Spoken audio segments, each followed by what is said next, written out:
أملك عليك لسانك. Learn how to control your tongue. One day, Umar ibn Khattab walked in the masjid and he saw Abu Bakr radiallahu anh holding his tongue. So he just says like, what are you doing? Why are you holding your tongue? He goes, this thing has put me in so much trouble. How many households have been destroyed because of a tongue? How many communities? Imam Shafi has a poem where he says how many people are in the graveyard because of their tongue. So Rasul Sallallahu Alaihi Wasallam, he says, Amlik alayka. An interesting thing about the Arabic in this is he says alayka, as if it's against you. Protect yourself against this thing that will really mess up your life if you don't control it. Imam Shafi also said if there's anything that deserves to be in jail for a long time, it's the tongue. So just the first advice is that the aql should be in front of the tongue. What happens often is that the tongue speaks and then we go, oh, what did I just say? The reason a word is called a lafadh, in Arabic, lafadh just means to like throw something, right? Because it's like an arrow. Once you shoot it, you can't get it back. You say something to your daughter, your wife, your brother, your sister one time, the rest of their lives they'll remember. You can apologize for 10 years, but it stays there. And that's why Imam Shafi says, the cut from the sword will heal, but the cut from the tongue will never heal. The way we learn how to speak. You know how when you have an infant, a toddler, and we celebrate speech, we're like, the first word, and then they never shut up after, right? So they say the same way we learned how to speak and we focus so much on how to speak, we also need to learn silence as well. You know, remember when we were small, we used to put kids in timeout? Timeout, don't say anything, just sit there quietly.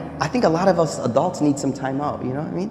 So learn how to be quiet more, number one. Number two, Rasul Sallallahu Alaihi Wasallam said, وَلْيَسَعْكَ بَيْتُكَ. Beautiful advice. Make your house enough for you. Meaning, make the house a place that you're comfortable being. Being there, being with your children there, being with your wife there, being with your family. Just make your house comfortable for you, enough for you. Not this mentality that we always have to be outside of the house. No, be at home. There's less fitna at home. You go to the masjid, salli, back to the house, go back. Be there, be with your family. We all know the incident of ifk. Ifk was when our mother Aisha radiallahu anha was accused of fornication. And rumors about her had spread throughout the community. And we could imagine how that would feel to be someone like Aisha in that state where everyone is talking about something. And then I want you to imagine you're her father, Abu Bakr. Like, what would it feel like to be a father of that type of rumor spreading around community? The hadith tells us that Aisha, first of all, didn't find out about the rumor for a while. When Aisha radiallahu anha found out, she immediately asked Rasul Sallallahu Alaihi Wasallam, could she go back to her mother and father's house? So Rasul Sallallahu Alaihi Wasallam said, yeah, go.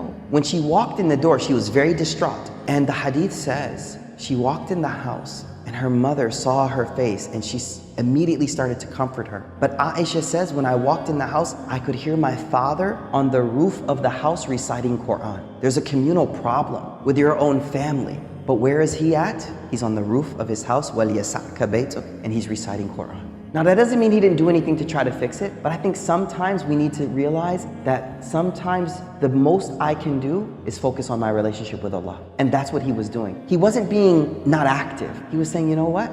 Maybe this is out of my hands and maybe I need to focus on my relationship with Allah. The third advice that Rasul Sallallahu Alaihi Wasallam says, now this is important. Where's our mental focus at? What are we focusing on in life?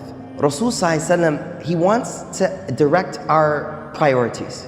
The end of this hadith says, وَابْكِ عَلَى خَطِئَتِكَ. Cry over your sins. Now, the only way you'll cry over something is when it's a priority in life and when you focus on it. And so what I feel this hadith does for me is it reminds me that there are a lot of problems in the world right now, whether they be global, whether they be communal, whatever they may be. But the thing that my heart should be primarily preoccupied with are my sins. How many of you have actually today thought over your sins? I think if we were honest, only a few of us may have actually sat and thought over them, let alone cry. See, we won't cry over them unless we actually take the first step and mentally prioritize them and think about them. One of the major problems we have is we're focusing on other people's uyub and not our own faults. So let your own faults preoccupy you from the faults of other people. Focus on your own ma'asi, your own sins. So 3 things. Number 1, let's control our tongue. Think about what we say. Number 2, be comfortable at home. Number